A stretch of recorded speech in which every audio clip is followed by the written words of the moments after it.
Y'all having a good time today?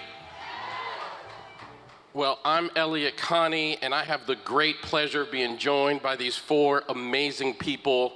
And we're gonna get into a conversation about legacy in mental health and how it impacts our families. And these are four absolutely wonderful people here to have this discussion with. So are y'all ready to welcome these people? So I want to start by introducing Morgann. Right, Morgann is a rising star as a junior at Howard University. Youth Council Advisor to MTV's Entertainment and Active Minds. Make some noise for Morgann Noble.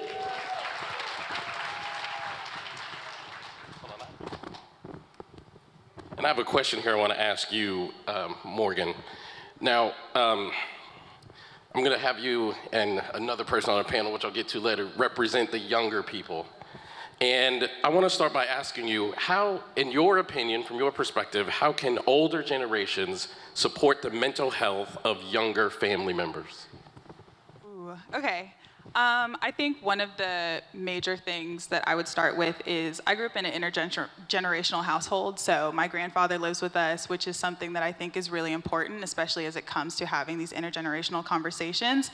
And one of the things that I found is, what is he, 82, is just talking with him is something that's been super helpful. I mean, for him, like mental health is something that's been stigmatized for a really long time. So having just like open dialogue conversations, we don't even have to be talking about mental health, but you kind of get the message as you have these deeper and deeper conversations with him.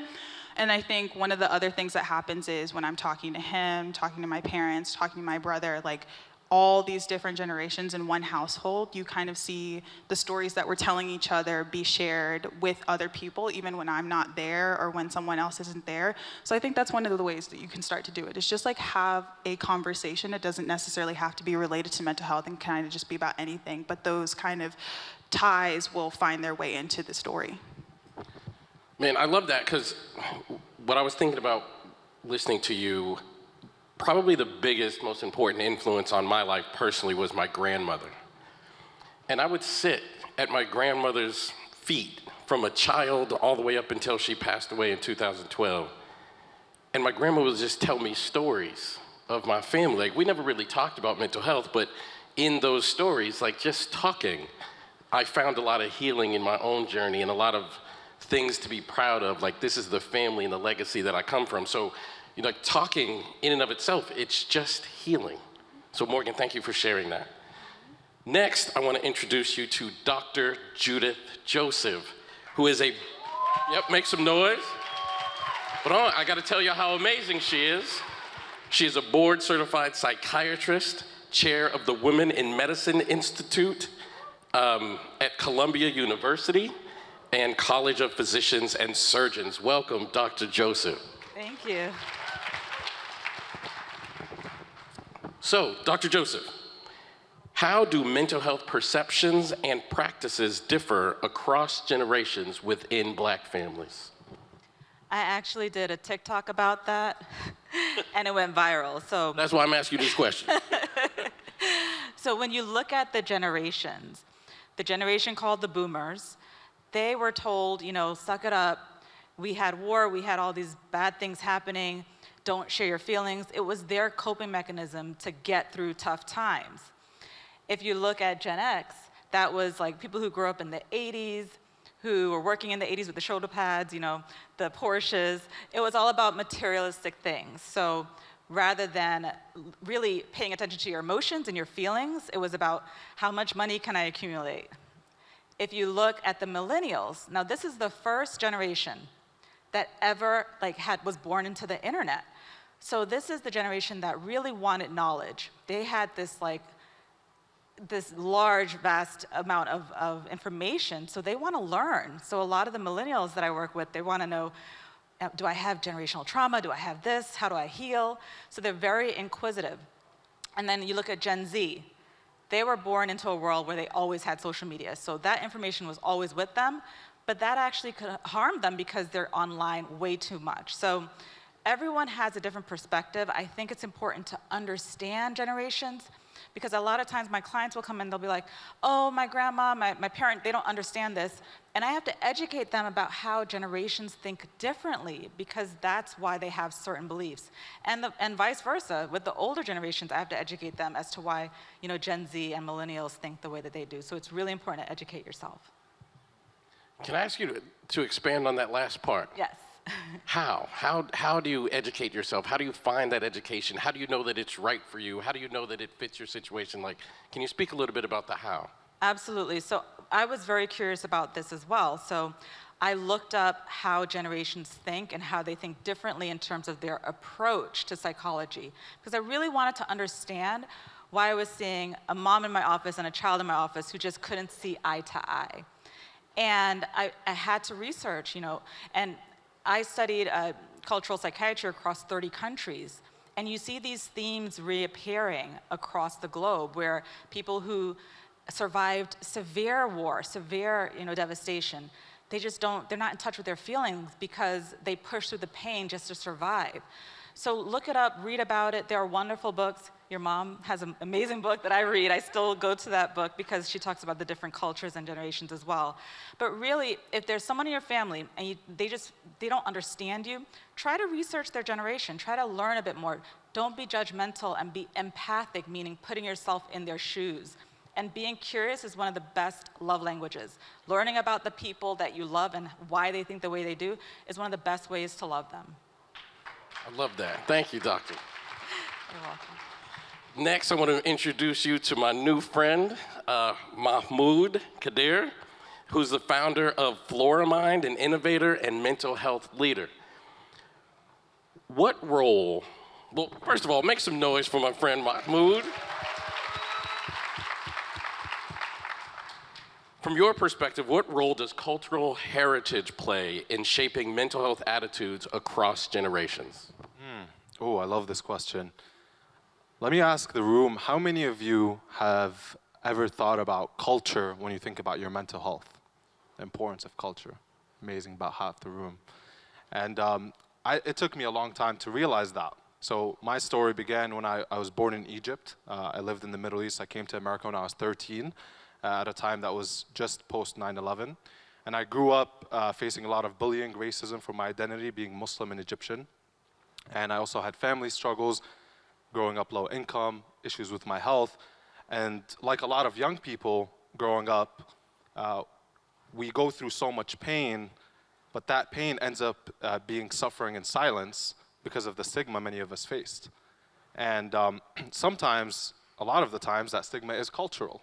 So culture has a role in hurting us more, because culture a lot of the times was developed over time for many reasons, so it could hurt us more. And it has a huge, powerful potential to heal us. So after suffering in silence for 10 years and eventually reaching a breaking point, I thought, because of that cultural stigma and the racism and things I went through, I thought the only way to end the pain in my life was to end my life. I thought that's the only way. And so I attempted to end my life. And I feel so grateful, because I remember right when I woke up, the first words out of my mouth were, "Thank you, God." And Wow.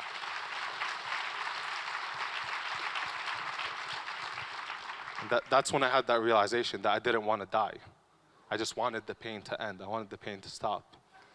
And from that moment, I felt like God gave me another chance to try and try to get help. And I felt really grateful. I was able to try to get help. That was tough.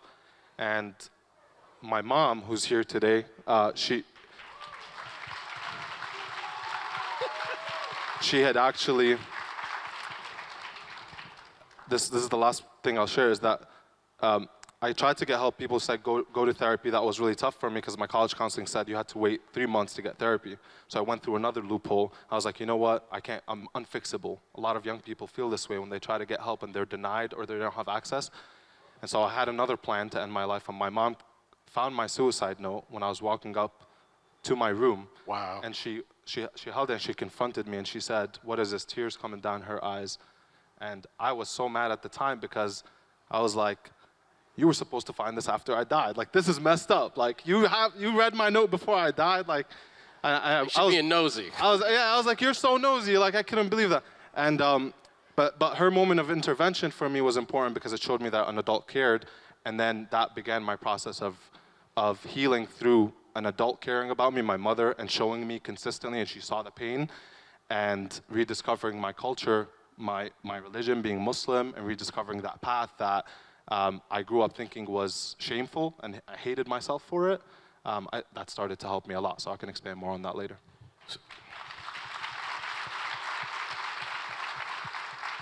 So I want to ask you a follow-up question. I met your mom backstage, and the first thing she said to me was how proud she is of you. After going through that story you just told, what's it like for you now to see your mom have so much pride in what you do and who you are and the way you're going about life right now? What's that like for you? I love her so much. She's been through a lot, and we're talking about intergenerational.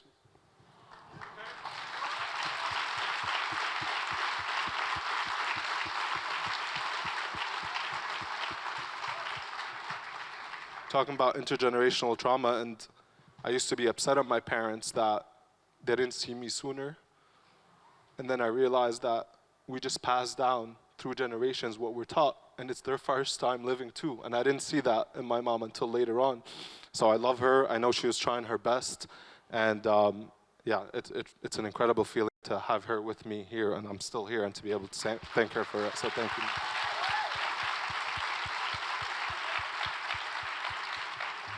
Thank you, brother, for sharing that. Now, I think that that's so important because all day today we've been talking about how important it is to connect with other people. Morgann was talking about how important it is to have conversations, how important it is to own your story.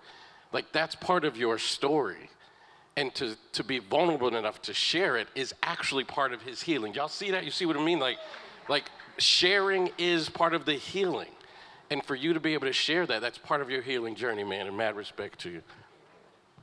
Another thing I want to touch on about culture is I learned a really important lesson I probably hadn't thought of before, because sometimes culture leads to cultural issues lead to misunderstandings, and cultural issues lead to judgment. And I was giving a lecture in South Africa at one point, and during one of the breaks of this lecture, this woman approached me with tears in her eyes, and she said, "I just want to thank you for bringing psychotherapy to my culture."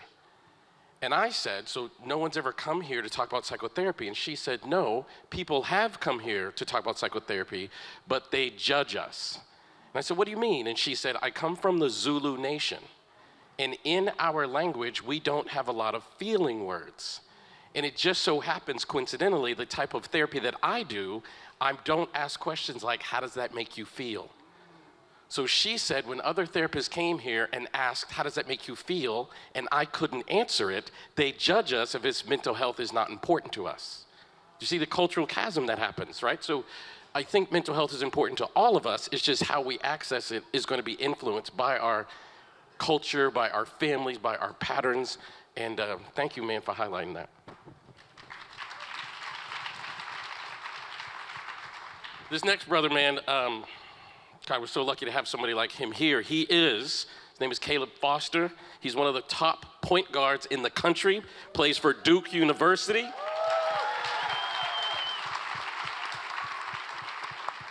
He's just, he's just a sophomore, so some of y'all ladies stop looking at him like that. But Caleb, I want to ask you the same question I asked Morgann.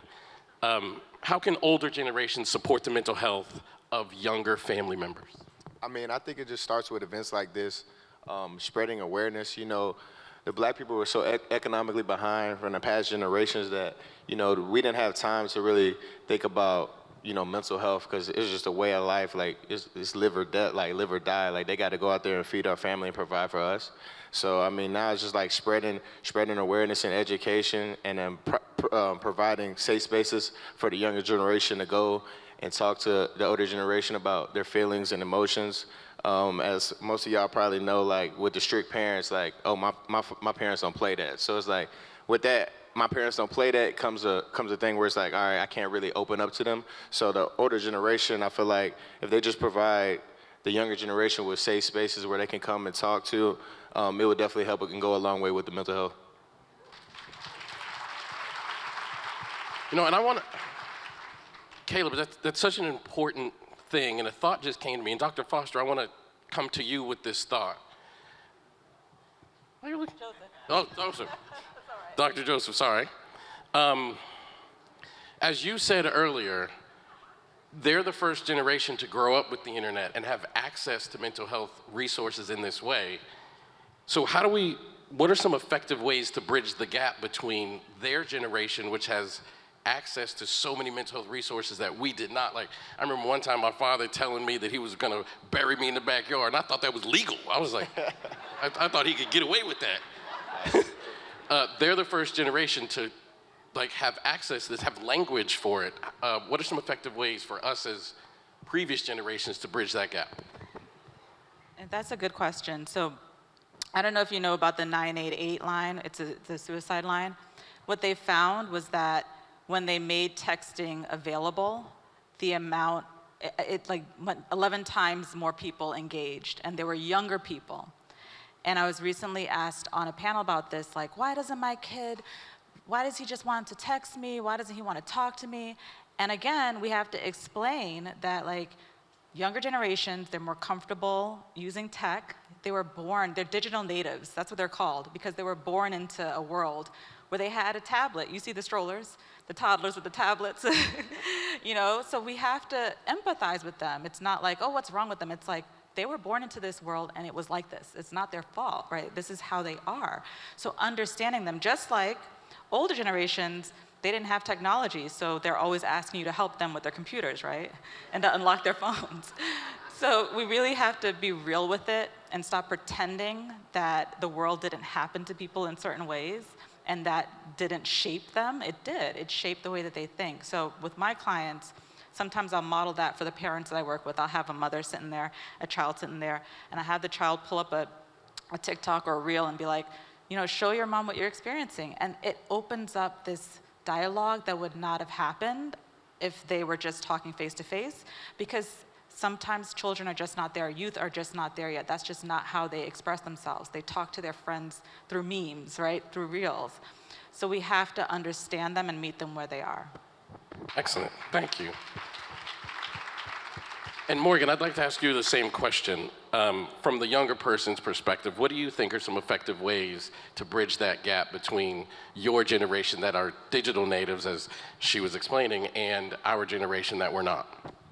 Yeah, so my mentor, who actually also went to Howard, told me a few years ago, I'm someone who likes to keep myself busy. I like to do a lot. Like, I'm an honor student in the School of Business. Like, I do this when I'm not in class. Thank you. But one of the things that he told me was, I don't have to choose to struggle. Like, I can choose to make my life easier. So all the stuff that I'm putting on my plate doesn't necessarily need to make my life harder if it doesn't have to be.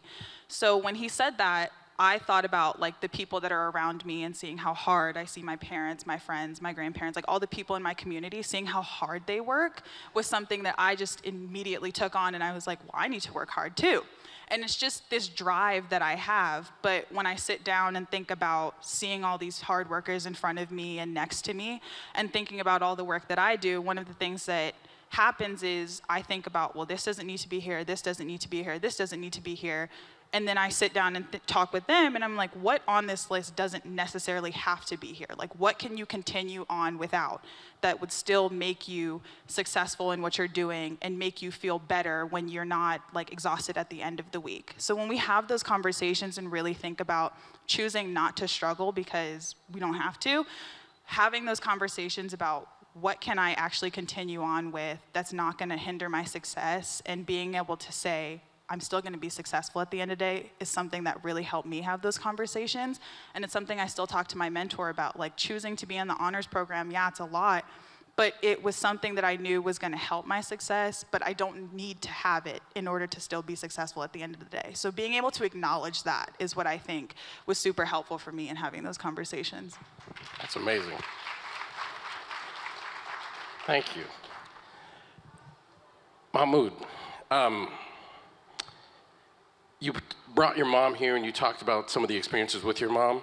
how can we address and heal generational traumas that affect our mental health in our community? And you touched on something, I'd love for you to expand upon it, where you said, like, I was mad at her. How do we heal those intergenerational trauma wounds? So I think a big part of intergenerational trauma is understanding the context of where we're growing up and the context of our elders and what they've been through. And so when I said, like, I see my mom now and I see that it's her first time living too, the context in which she grew up and what she had to experience and my ancestors, a lot of the traumas they've been through are passed down until one of us is ready to feel it, is ready to go through that experience. And Caleb said something really incredible earlier I want to refer to for this, which is that, you know, he was referring to, like, going through racism and what, like, at some point, especially our parents and elder generations, they had so many things that were happening to them that it was so hard to focus on your mental health. But it's so valid, because this is a big part with the Western framework for mental health, is it doesn't acknowledge, it tries to say everyone is depressed, but in fact, a lot of people have been oppressed, and they try to say it's just clinical depression, and try to say it's your mind, you're not thinking right. But oppression causes misery. Oppression causes hopelessness. And so, and this is something I learned from two incredible mentors, Dr. Alfie, of course, who has been one of my favorite people in the world, and Dr. Samah Jaber, who's a Palestinian psychologist, just sharing the context of the issues in our lives that are the underlying causes of mental health. It's not just about breathing, it's not just about meditation time, it's about addressing that. So when we understand the context, and we understand the context that's been passed down for generations, what they've been through, my grandfather being a farmer, living in Egypt, and now I'm here, understanding that context helps us see that better. And so, and the way to address it, to close out the question, you know, one of the movements that I feel so lucky to have started with Dr. Alfie as a core advisor and mentor is the Hidden Healers movement. And I want to see if the Hidden Healers are here in the room, Ayana, Maddox, Khedr in the back. So with these three incredible young leaders, we started this movement to center culture, center ancestors, and say that we're all healers. We all have the power to heal. We can use these tools that have been passed down in generations, and it's an incredibly flexible and accessible way for all of us to find the healing within us. Amazing, thank you. And Caleb, from your perspective, what are some intergenerational activities that can promote mental wellness? I wouldn't say there's any specific. I think, like, getting outside, getting exercise is definitely a good way. When people get outside and, like, the cookouts and stuff that, you know, the black culture brings, you know, it provides a sense of clarity to the mind, and allows people to open up and feel more vulnerable and comfortable to talk about how they're feeling and emotions. So I would just say, like, you know, getting outside, you know, having a family. Like, for me and my family, we did Sunday dinner every Sunday. So it was really no phones or anything like that. You know, everybody's gathered around the table. It's a good time, and it just clears everybody's mind, and they feel more vulnerable. It's and feel more better to open up and actually tell you how they're feeling. Yeah, man, I'm so glad you highlighted that. I mean, being the probably the most athletic person in the room, I think sometimes we forget how important it is to move our bodies and to stay active, so thank you. Now, we got about 4 minutes left and about 4 people here, so I would love to just go across the panel and each of you just spend 30 seconds to a minute with one message you'd like to leave the audience with. Starting with you, Morgann. I think I'll just reiterate the thing about, like, choosing not to struggle. Like, you don't have to put so much on yourself just to make sure that you're meeting your goals. Like, if you set goals and you believe that they're going to happen and you have faith in yourself and trust yourself, then they will happen. And you know that you're putting the work behind them. But making sure that you're also aware with yourself and the people around you that if it's too much, it's too much. And if you don't have the bandwidth, you can't do it, you can't do it. But being able to say that instead of kind of just taking more stuff on, it's not gonna help you in the long run. So making sure that you're clear with yourself about where you are in the moment is something that is so important that I have to use every day, and I think other people should too. Thank you. Dr. Joseph. So I'm Caribbean American. I'm from Trinidad. I don't know if there's any Trinis in the room. I think there are. Yeah, we've taken over New York. But from Trinidad, you know, many people don't talk about this, at least they didn't when I was born there. And a lot of times we don't realize that our culture is also a part of our mental health. So some of the curries, some of the spices that you eat, that's anti-inflammatory. So that's actually decreasing the inflammation in your brain, which makes you feel better, right? So mental health is not someone else's thing, it's our thing. You know, the way that we go to the beach, every Sunday I would go to the beach or go to the savannah to play cricket with my family, that's movement, that's a part of our culture. And guess what? Some studies show that movement improves your mood more than certain medications. And the #1 predictor of someone's happiness long-term is their relationships. Well, in Trinidad, the whole village raised us, you know? So mental health is not someone else's thing, it's our thing. So learn about your culture, learn about your roots, and tie it to your own mental health. And then you'll see that it was always yours, you just forgot about it.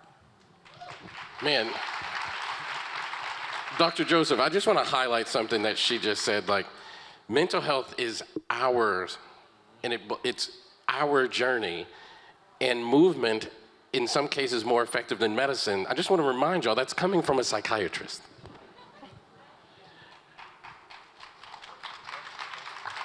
Mahmoud. That was really beautiful, and it echoes the idea of we're all healers and having that power. I want my message to go out to the people in the room. There are people in every room that you walk into, your family, people you know, people in spaces you don't know, who are actively thinking about ending their life. And they're looking for one reason to stay. They're looking for one person to see them, to love them. Those are our kids, our siblings, our parents, our grandparents. It does not discriminate. And my message to those folks is that I see you, I love you. I hope that you see the love that you bring in the world, and that if that choice of making a choice to end your life, the world would be a worse place because of it. Share your story, because your story could be someone else's survival guide. So I pray for you. I thank you. Thank you for holding space for me today. I appreciate you so much. For me, I would just emphasize back on like what he said is just really like just checking up on your people. You know, from day to day we go and we talk to so many people. Hey, how are you doing? They're gonna say, yeah, I'm good. I'm good. But the reality is like you need to diagnose those little things. Maybe they're distant. You know, they don't really want to talk. It's just the little things that you might not see from day to day that could really tell you like somebody's really struggling. So I mean that's it for me. Man, I just want to thank you guys for giving me the honor and privilege to sit on this panel with y'all. I just want to highlight a couple of the things that they've said. Like, some of the most powerful things that you can do in this world is be connected to other people. And the reason why it's so amazing to listen to these four people share their journeys and their stories is because they're so transparent in their sharing. And I just want you guys to understand how important that is, because you can't be truly connected without being transparent. So thank you guys for modeling that and showing that as an example. And I want to end by just highlighting what Dr. Joseph said. When I went to graduate school, I was one of the only black students in my entire graduate program. And they taught us out of textbooks that the black community does not care about mental health. They actually taught us that out of textbooks, that the black community does not care about mental health. And as she was just highlighting, we absolutely care about mental health. When Charlamagne the God and Dr. Alfie put out a call for us to talk about mental health, look at this room full of beautiful black people that showed up. This is our story, and we need to own it. And thank you, Dr. Joseph, for highlighting that. And thank you, all of you, for this amazing experience.